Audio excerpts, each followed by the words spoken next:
Let's talk about how to properly maintain your LLC. An LLC or limited liability company is set up to provide you with asset protection benefits. It is purely a legal concept and is not going to provide you any kind of tax benefits. It is purely set up for asset protection purposes. When I say asset protection in this context, I mean you want to provide some sort of protection for yourself in the event you are sued in the future. And that can be in two different ways. So if you have a business that is held by an LLC, you want to make sure that if you're sued by a customer or client of your business, that liability is ring-fenced within that LLC so that they can't come after other assets that don't relate to your business. The last thing you want is for a customer to be able to come after your personal residence or your other assets that don't relate to your business to satisfy some sort of judgment that they got against you. Another way that an LLC is very helpful is that if you're sued for something that doesn't relate to your business, so let's say you're in a car accident and you get sued by the person that you hit, then you want to make sure that they can't come in and get your business or force you to sell your business and distribute those proceeds to that person that won that lawsuit against you. So I want to make sure I'm clear that an LLC is solely an asset protection strategy. There are no tax benefits, as I mentioned, that come with an LLC. I think there's a big misconception out there that you need to set up an LLC to start claiming deductions. Whether you have an LLC or not is never going to have a bearing on if you can claim a tax deduction. You don't need an LLC to take deductions, and setting up the LLC is not going to open up other tax deductions that you couldn't otherwise claim. The only caveat that I will have there is that if you're going to make what's called an S corporation election, you do need an entity in place. So while an S corp can provide some tax benefits, if you're going to make that election, you might need to set up an LLC or some other entity to make that election itself. But for our purposes here, LLCs are solely a legal concept. They do not have any tax benefits. So you want to make sure that you are maintaining your LLC properly to ensure that those legal benefits that we're trying to achieve with the LLC are going to be recognized in the event that you're sued. So why do you need to maintain your LLC properly? A lot of people set up their LLC and then just kind of forget about it, but that's actually a really bad idea. I read a statistic once that over 90% of LLCs that are attacked in a lawsuit, let's say you're sued and they say, well, they might have an LLC, but they aren't maintaining it properly, the court can disallow and ignore that LLC. And I read that over 90% of cases that where that argument is made, the LLC is ignored because it wasn't maintained properly. I very rarely in practice have seen people maintaining their LLCs properly. There are some things that you need to do every year and put in place and make sure that you satisfy these requirements on an ongoing basis, because if you don't, then your LLC is worthless and you just wasted the money and time setting it up. So I'm going to walk you through what those requirements are and how you can make sure that you maintain your LLC properly so that you don't have to worry about it being ignored by a court in the event you are sued in the future.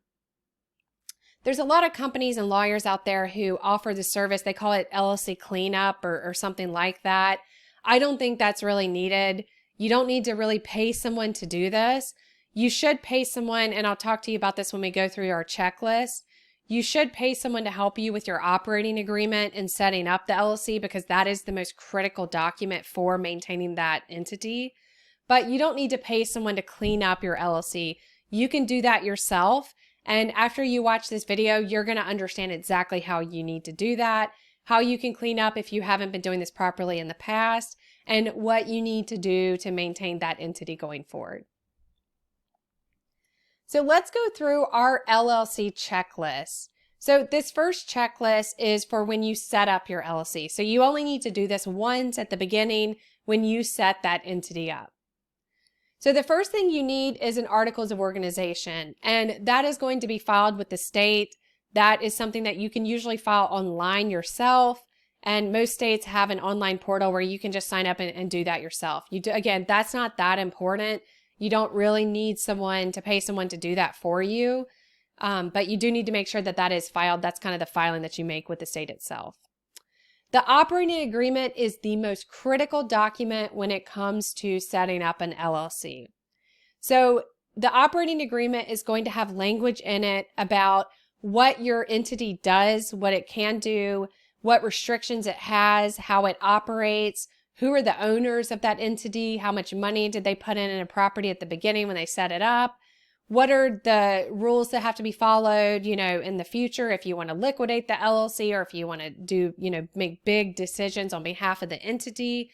So that is the agreement that's going to be relevant as far as how, someone, if you do get sued, what are their recourses as far as like, say they win the lawsuit, what recourse do they have against your LLC, if any? That is where you might have heard of charging order protection language. I have some videos talking about that. That is where that type of language and that type of important construct as far as your asset protection, how it's going to work in practice if you are ever sued, that is the document that outlines what's going to dictate those types of scenarios. So this is the most important document. I would not do this yourself. I would not use a download from, Google search, or I wouldn't use LegalZoom or InkFile or anything like that for this. Those are just standard boilerplate templates. You need to make sure you work with an attorney who understands asset protection and setting this up for you. If you're going to do what's called a Wyoming LLC, where you're setting that up for your investments and passive investments, then check out my video on that. I'll put a link to that below in the comments. You want to make sure there that you've got that language drafted right, because if you don't, again, the LLC is worthless and it's not going to accomplish what we're trying to do here. So operating agreement, most important document for the LLC.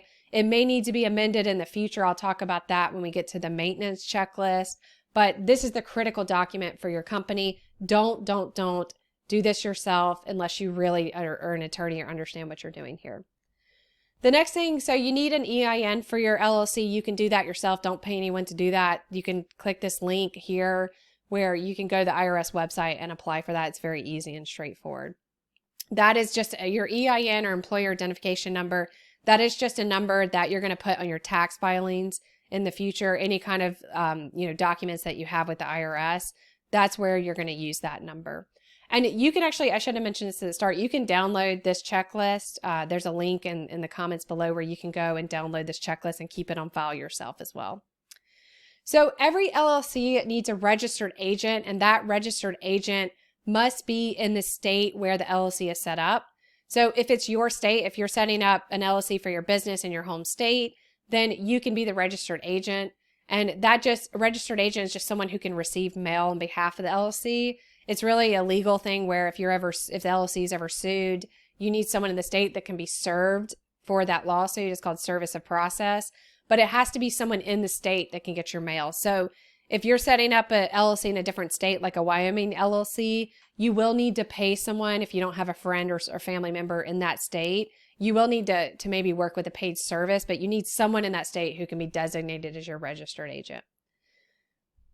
If you're going to operate under a name other than your LLC, then you need to file what's called a DBA, or doing business as, with the state. That just lets you operate under a name that's not your legal name of your LLC. So if I set up Sharon Winsmith LLC, but I was going to operate under my company name, which I do, Tax Planning HQ is one of the companies I own. I have a DBA for Tax Planning HQ that allows me to operate under that name without using my full LLC's legal name. This is critical. Every LLC needs its own bank account. You cannot have an LLC and use your personal account and commingle funds. Every LLC has to have its own bank account. That bank account needs to be in the LLC's name. So if it's Sharon Winsmith LLC, the bank account has to be set up in that name with the LLC designation at the end. So don't set it up as Sharon Winsmith. It needs to be set up as Sharon Winsmith LLC. Every transaction that relates to that business or investments that the LLC owns has to run through that bank account. Do not ever commingle funds. You have to run everything through that business or LLC's bank account. And if you don't, this is one of the first things that a court's going to look at. If you're not using a bank account that's separate and you're not actually respecting and running transactions through that bank account, you can forget about it. Your LLC will be ignored. So this is very critical that you set up a bank account at the beginning and use that bank account. You need to execute all agreements in the LLC's name. So use that LLC designation in the contract.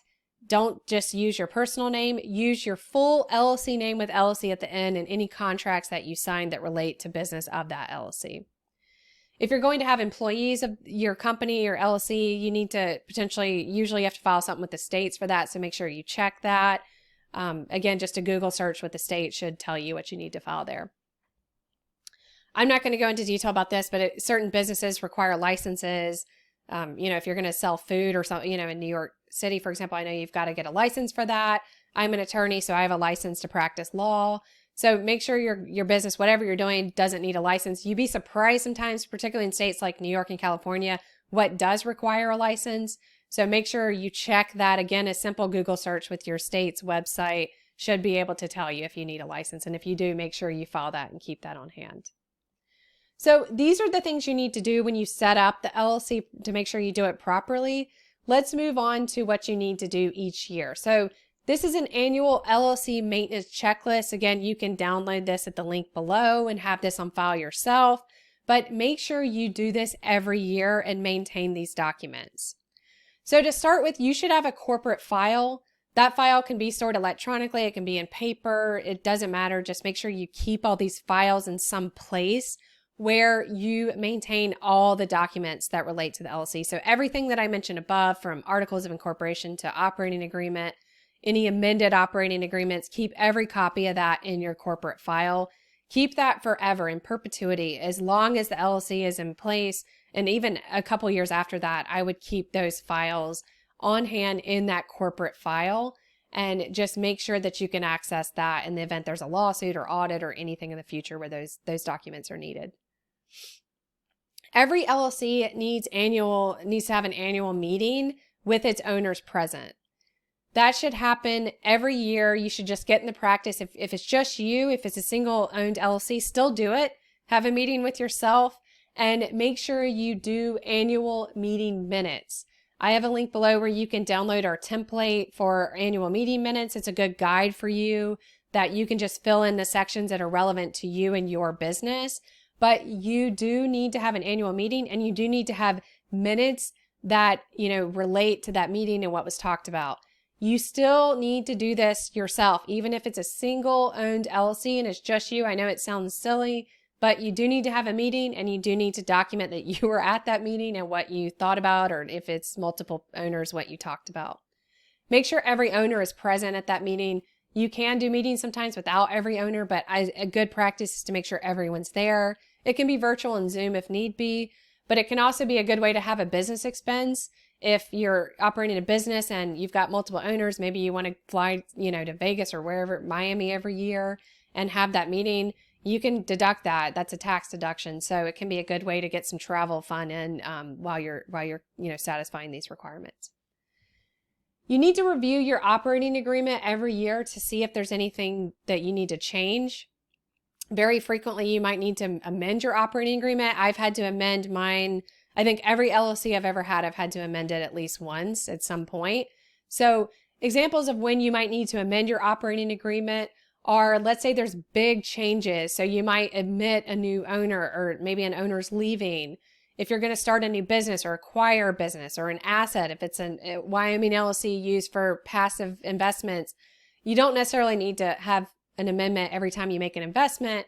But if there's going to be some big change to the type of investments you make or to the type of business you're going to do, then think about big changes that can impact that LLC. Something like liquidating the LLC, that's a huge change. So you would need to have a meeting for that, and you would need to amend your operating agreement potentially. You cannot operate your LLC in a way that contradicts your operating agreement. So typically that language in the operating agreement should be drafted kind of vaguely so that you can do things within it without having to amend it all the time. But there still might be situations where you do need to amend the operating agreement to allow you to do something that would otherwise contradict or potentially be, uncertain under the language of the operating agreement.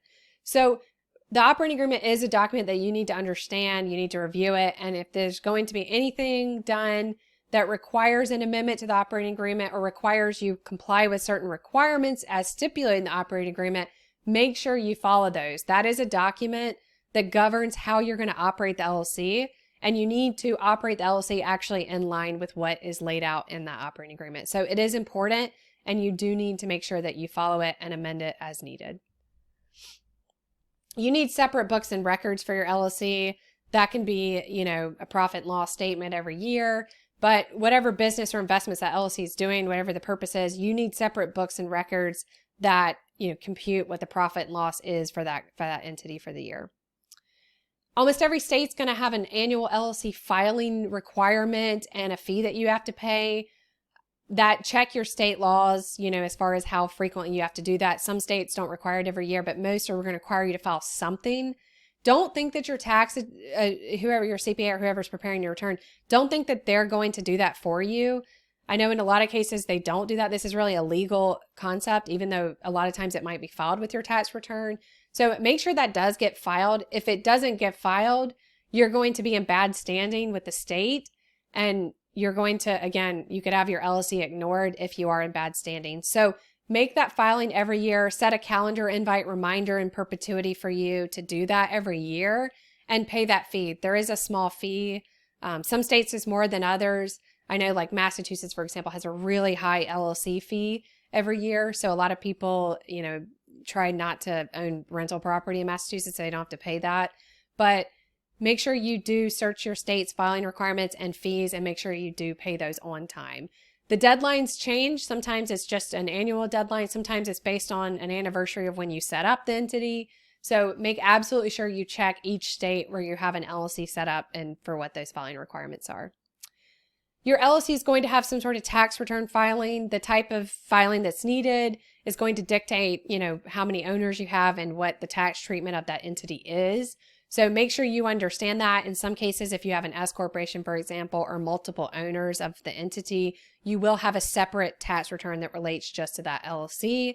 In other cases, if you're the only owner and you haven't made any tax elections, that LLC's activities will just flow to your personal return on Schedule C, but you're going to have some sort of tax filing with respect to that LLC. So make sure you do that because that could be another bad factor if you haven't filed everything that you need to file for the LLC. Lastly, this is really a tax concept, but it gets missed all the time. You need to file 1099s for any payments that are greater than $600 to non-employees of your company. So even if you pay a tax advisor or an attorney to do some work for you, you need to file a 1099 to ensure that you get to claim that tax deduction for that expense. So don't forget those. I know it doesn't really necessarily relate to the legal idea of, you know, operating LLCs, but I just put that on there because people often forget that. I know I've forgotten that myself in the past, even though I'm a tax attorney. So make sure you do that filing every year because you could be disallowed from taking certain tax deductions. So this is just an overview of what you need to do every year to maintain your LLC. Don't not do this. If you haven't done this in the past for every year since the LLC was set up, go back and do it. It's not going to take that much time. You need to do the annual meeting minutes. I know there's some uncertainty out there. Some people say you don't need it. I say you do. And you certainly don't want to risk, you know, just complying with that simple thing of doing annual meeting minutes every year and lose in a lawsuit and have your LLC ignored. So LLCs are great for asset protection. Make sure that you're operating it properly. Make sure that you do everything that on this checklist. Make sure it's set up properly. Don't go at it alone with the operating agreement. I can't stress that enough. That is the most critical document for your entity. And I know you might not want to pay a little bit to pay an attorney to draft that for you, but you do need to work with an attorney or someone who really understands that in setting up that operating agreement. So hopefully you found this helpful. If you did, please like and subscribe to our other videos.